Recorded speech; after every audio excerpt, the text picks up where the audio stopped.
Hello students, good morning. Now welcome in our English class.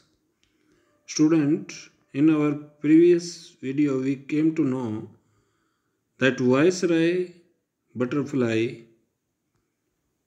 try their best to become monarch because monarch butterfly are less liked by birds because bird don't want to kill them for making their food, for making their dinner, breakfast, or lunch.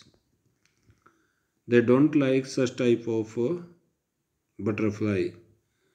So, due to that reason, Viceroy try to be monarch because in figure both of butterfly are identical. They have similarity in their figure, in their body structure. So, due to that reason, these monarch, these viceroy try to become monarch. Now, what happened? Now, let's see. Hebride's project was to see whether, in fact, bird would eat monarch. Now, he planned to make a project to identify whether bird would eat monarch. हेब्राइट का जो project था वो ये देखना था कि पक्षी monarch butterfly को पसंद करते थे या नहीं. He found that a starling means a common European bird with black brown spotted plumage, which nest near building and is a good mimic, would eat ordinary bird food. उसने देखा कि starling, you can see the picture of this bird that is starling. ये जो पक्षी है ये जो है ऑर्डिनरी बर्ड फूड नहीं खाता था, यानी सामान्य जो पक्षियों का भोजन है वो नहीं खाता था. It would eat all the monarch it could get. इसके रास्ते में जो भी मोनार्क आती थी उनको वो खा सकता था. Hebrides said later research by other people showed that viceroy probably do copy the monarch. अब वायसराय मोनार्क का की कॉपी करते हैं, उन्हीं जैसी बनने की कोशिश करते हैं. हेब्राइट ने कहा बाद में, रिसर्च के बाद में, हेब्राइट said later research by other people showed that, यानी बाद में जो रिसर्च थी लोगों के द्वारा की गई, उन्होंने दिखाया, प्रूव किया कि वायसराय जो है संभवतः मोनार्क की कॉपी करते हैं.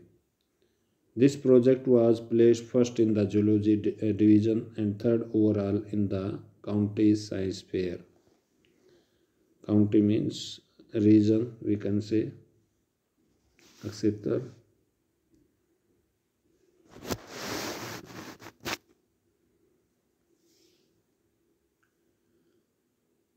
दिस प्रोजेक्ट, और ये प्रोजेक्ट जो है ये जूलॉजी में तो फर्स्ट आया ये, and third overall the county science fair, और जो काउंटी साइंस फेयर था उसमें थर्ड पोजीशन इस प्रोजेक्ट ने गेन की. In his second year in high school, Richard Albright began the research that led to his discovery of an unknown insect hormone. और जब वो सेकंड क्लास, क्या नाम, हाई स्कूल के सेकंड क्लास में था, Richard Ebright begin the research, तो Richard Ebright ने सर्च करना शुरू की। That led to his discovery of an unknown insect hormone, जिस रिसर्च ने, जिस खोज ने आगे बढ़ावा दिया, उस खोज में जो इंसेक्ट हार्मोन जो अननोन था, यानी पूरी दुनिया इंसेक्ट के हार्मोन के बारे में जो नहीं जानती थी, उस रिसर्च को बढ़ावा मिला इस रिसर्च के द्वारा। इनडायरेक्टली और आंतरिक रूप से हम कह सकते हैं, it also led to his new theory, इसने उसकी नई थियरी, नया जो सिद्धांत था उसका भी नेतृत्व किया, यानी नया सिद्धांत भी इसके बाद आया। On the life of cell, life of cell या हाउ सेल वर्क, इसके ऊपर जो थियरी छपनी थी, थियरी आने, इसके ऊपर जो सिद्धांत दिया था उसको और आगे बढ़ाया। लाइफ ऑफ सेल, यानी सेल का लाइफ क्या होता है, कैसे ये काम करते हैं, इस चीज़ को बढ़ावा मिला। The question he try to answer was simple, जिस क्वेश्चन का वो उसने कोशिश की आंसर देने की, वो क्वेश्चन बहुत ही आसान था, साधारण था। What is the purpose of the 12 tiny gold spots on a monarch pupa?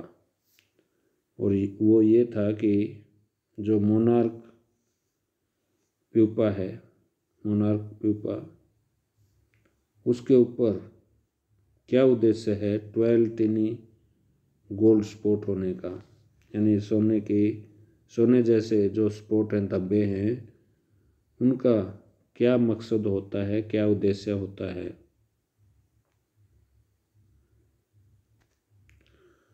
Everyone assumed the spots were just ornamental, हर कोई ये मानता था, assume means कल्पना करना, मानना, सोचना, समझना, हर कोई ये सोचता था कि जो स्पॉट्स हैं, ये गोल्डन कलर के गोल्ड स्पॉट,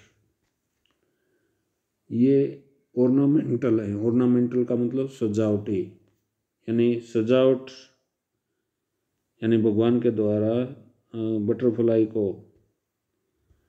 सजावट के लिए ये गोल्ड स्पॉट दिए हैं, एब्राइट सेड, एब्राइट ने कहा।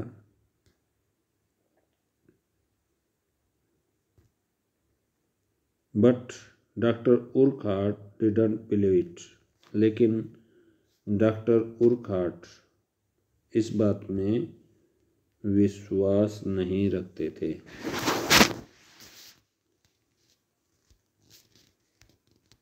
To find the answer, Ebright and another excellent science student first had to build a device. इस क्वेश्चन का जवाब जानने के लिए एब्राइट और दूसरे एक्सेलेंट साइंस स्टूडेंट, बहुत ही क्या नाम है, बुद्धिमान साइंस से जुड़े हुए जो विद्यार्थी थे, first had to build a device, उन्होंने एक डिवाइस को बनाना पड़ा, एक औजार को बनाना पड़ा। दैट शोड, जिसने दिखाया, that the sports were producing a hormone, कि वो जो स्पोर्ट्स हैं वो प्रोड्यूस कर रहे थे, पैदा कर रहे थे एक हार्मोन, यानी जो इस बटरफ्लाई के ऊपर गोल्ड स्पॉट्स थे, यानी सोने जैसे जो धब्बे, वो एक हार्मोन क्रिएट करते थे, हार्मोन पैदा करते थे, necessary for butterfly full development, वो हार्मोन जरूरी होता था बटरफ्लाई के पूर्ण विकास के लिए, पूर्ण रूप से विकास पाने के लिए बटरफ्लाई को उस हार्मोन की विशेष ज़रूरत होती थी, बहुत ही ज़्यादा ज़रूरत होती थी, यानी इसलिए वो गोल्ड स्पॉट उसके पंखों पर, यानी सुनहरी कलर के वो धब्बे इसलिए मौजूद होते थे।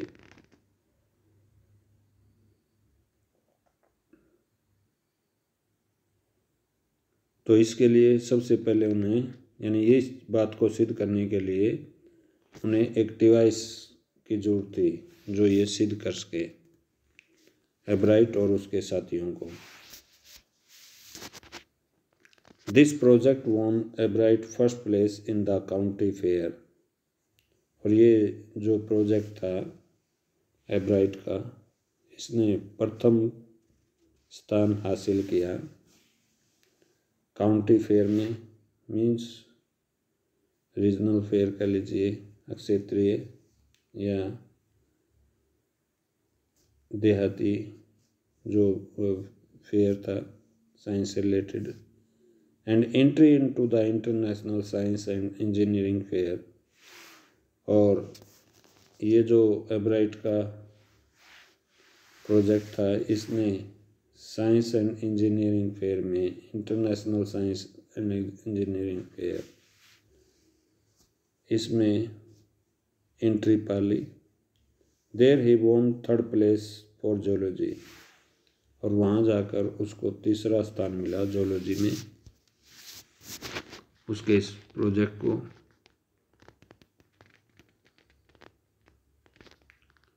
He also got a chance to work during the summer. उसको एक चांस, एक मौका ये भी मिला काम करने का ड्यूरिंग समर सीजन में, at the entomology. Entomology means the study of insects. At the entomology laboratory of the Walter Reed Army Institute of Research। Means ये जो लेबोरेटरी थी, यहाँ पर काम करने का उसे मौका मिला समर सीजन में, यानी रिचर्ड एच एब्राइट को मौका मिला समर सीजन के दौरान एंटोमोलॉजी लेबोरेटरी जो Walter read army institute of research के नाम से जानी जाती थी, वहाँ पर खोज करने का मौका मिला, वहाँ पर काम करने का मौका मिला रिचर्ड को। As a high school junior Richard Ebright continued. और हाई स्कूल जूनियर के रूप में रिचर्ड ने जो है Ebright continued his advanced experiment on the monarch pupa. वो एक्सपेरिमेंट करते रहे मोनार्क प्यूपा के ऊपर।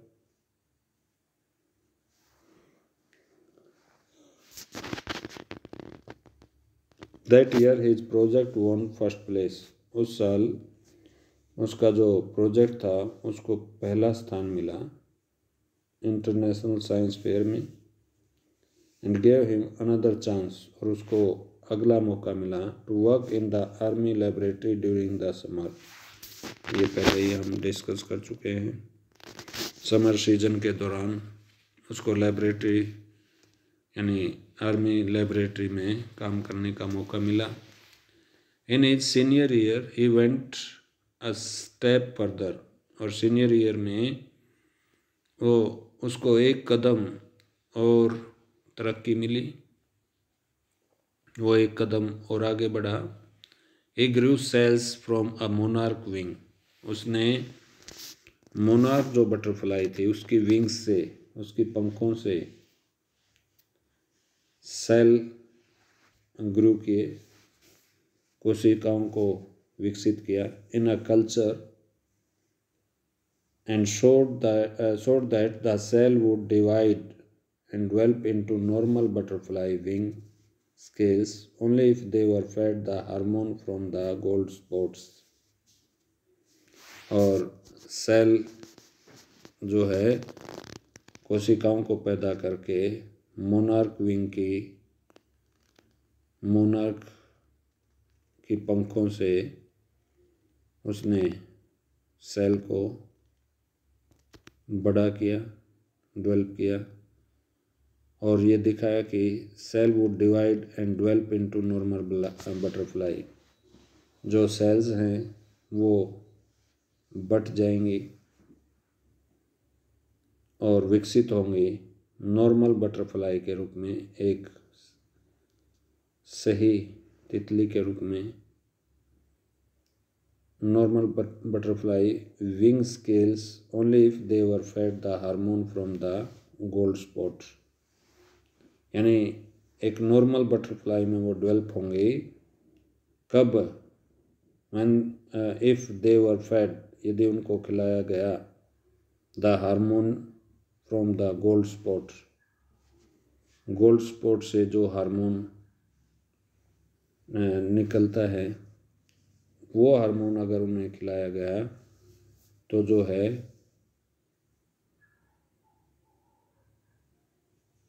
तब सेल जो है वो डिवाइड होंगी और नॉर्मल बटरफ्लाई में विकसित होंगी यदि उन्हें गोल्ड स्पॉट जो है वो खिलाया जाए तो। मोनार्क बटरफ्लाई के विंग्स के ऊपर जो होता है। That project won first place for zoology at the international fair. He spent the summer after graduation. और इस प्रोजेक्ट को जो है फर्स्ट प्लेस मिला जोलॉजी में, अंतर्राष्ट्रीय फेयर में, अंतर्राष्ट्रीय मेले में। He spent the summer after graduation doing further work. उसने ग्रेजुएशन के बाद जो है वो समर सीजन वहीं बिताया। डूइंग फर्दर वर्क, अगली खोज करते हुए। At the army laboratory, at the laboratory of the US department of agriculture. यानी आर्मी लेबोरेटरी जो laboratory of US department of agriculture में स्थित थी, वहाँ पर आर्मी लेबोरेटरी में काम करने का उसे मौका मिला ग्रेजुएशन के बाद। The following summer, after his freshman year at Harvard University, Albright went back to the laboratory of the department.